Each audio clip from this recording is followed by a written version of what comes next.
Bonjour à tous, j'espère avant tout que vous allez bien. Je vous souhaite une très bonne année 2015 puisque je ne vous ai pas encore présenté mes vœux, mieux vaut tard que jamais. Aujourd'hui je vais vous présenter mes dernières lectures, mes 4 dernières lectures, et je vais vous présenter ça sous forme de classement en partant du livre que j'ai préféré jusqu'à celui que j'ai le moins aimé. J'ai eu 3 très bonnes lectures et une beaucoup moins bonne. Du coup je vais vraiment vous conseiller 3 livres dans cette vidéo et un que je vous conseille quand même un peu moins. Je vais commencer par mon préféré, le livre qui m'a le plus emballé parmi tous ceux que j'ai lus. Donc il s'agit de Pourquoi tu ne te perds pas dans le quartier du prix Nobel de littérature Patrick Modiano. C'est mon premier Modiano et j'ai trouvé que c'était vraiment très particulier et surtout qu'il y avait une atmosphère dans ce livre que je n'ai trouvé dans aucun autre roman que j'ai lu jusqu'à présent. Et pour moi c'est ce qui fait vraiment la différence.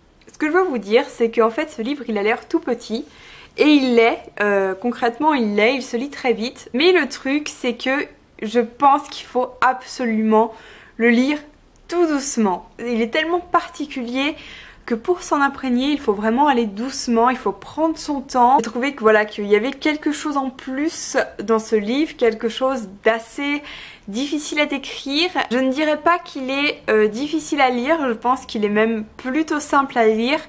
Mais pour en comprendre vraiment la portée, pour comprendre ce qui n'est pas dit, pour vraiment se laisser aller à la lecture, il faut quand même être accroché. Mais là, j'ai vraiment eu l'impression que chaque phrase qui était choisie par l'auteur avait un sens, avait une importance particulière. Vraiment, il y a un rythme qui s'installe dans la lecture et moi, c'est vraiment ce qui m'a beaucoup marqué. Pour des lecteurs qui ne sont pas pressés en fait, qui ne se disent pas oui, je vais lire ça parce que je vais le lire rapidement.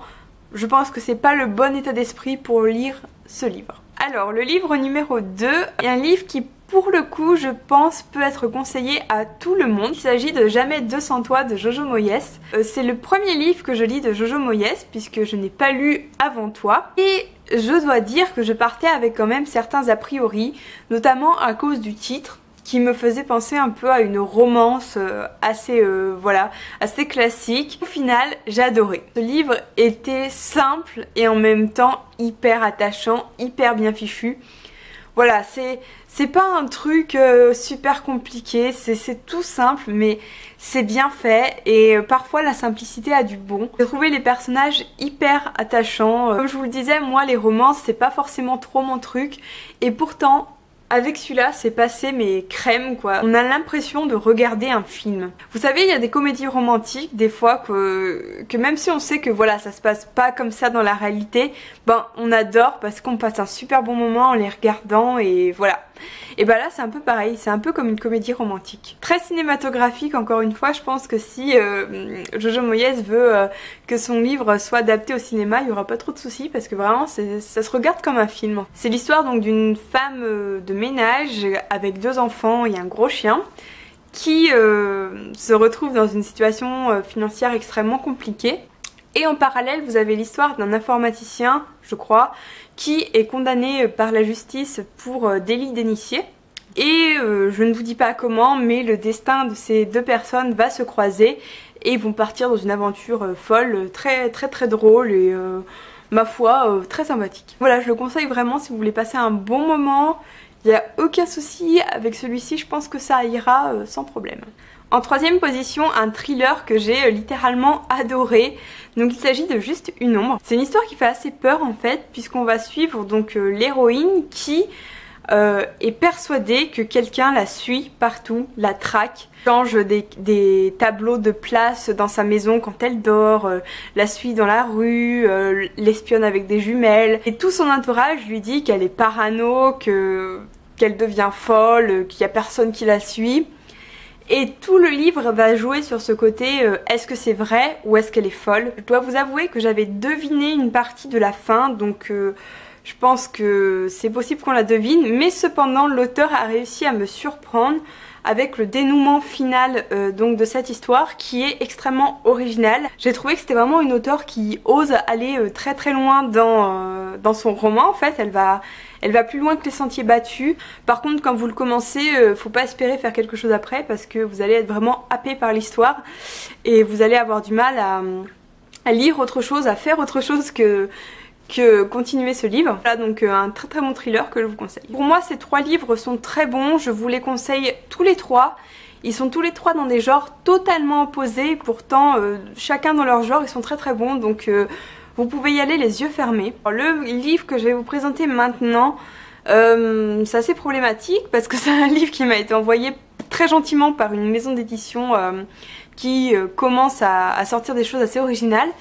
Et le truc c'est que ça ne m'a pas plu, donc je ne sais pas trop comment ils vont prendre mon avis, on verra bien. Donc c'est 13 des éditions Super 8. Alors déjà d'une, j'ai eu beaucoup de mal à le finir parce que je l'ai trouvé très ennuyant, ce qui est assez problématique. Je l'ai trouvé très long, j'ai trouvé qu'il y avait des passages qui auraient pu largement être écourtés. J'ai eu du mal quand même à m'attacher au personnage. Et ouais, et surtout la fin qui pour moi est un peu abracadabrantesque. Pourtant, ça partait d'une idée qui était plutôt sympa. Donc en fait on est dans notre monde à nous, sauf que il y a des personnes donc dans notre monde qui sont capables de parler aux morts, et cela a été exploité notamment pour recueillir des informations sur les morts suspectes, donc sur les assassinats, etc. Ce qui était intéressant tout de même, c'est le fait que l'auteur a essayé de rendre crédible son idée principale. Il a essayé de montrer le système juridique qui a été mis en place. Il a vraiment essayé de rendre ça crédible en montrant vraiment les débats qui ont suivi ça, les opposants. Il a même essayé d'un point de vue médical de justifier tout ça. Donc ça, je trouve que cet effort est plutôt bien. Du coup ça donne un truc assez pertinent et comme je vous le disais, une idée générale qui est plutôt bien. Maintenant le gros problème c'est que l'histoire elle n'est pas passionnante. À mon avis elle n'est pas passionnante. Et je trouve que la fin il y a vraiment un problème parce que ça part totalement en live. Ça ne va pas, ça devient presque caricatural à la fin. Et c'est dommage. Je vais lire d'autres livres de cette maison d'édition qui essayent vraiment de publier des choses assez originales. J'espère que ça le fera mieux, mais on verra bien. Voilà pour la présentation de ces 4 livres. Donc bon, j'espère que vous trouverez quand même votre bonheur parmi tous ces petits livres que je vous ai présentés. N'hésitez pas à me donner vos avis, si vous avez des questions, si vous avez des remarques, si vous avez quoi que ce soit, n'hésitez pas comme d'hab. Je vous remercie pour votre attention, je vous souhaite encore une très très bonne année et je vous dis à très très bientôt. Salut!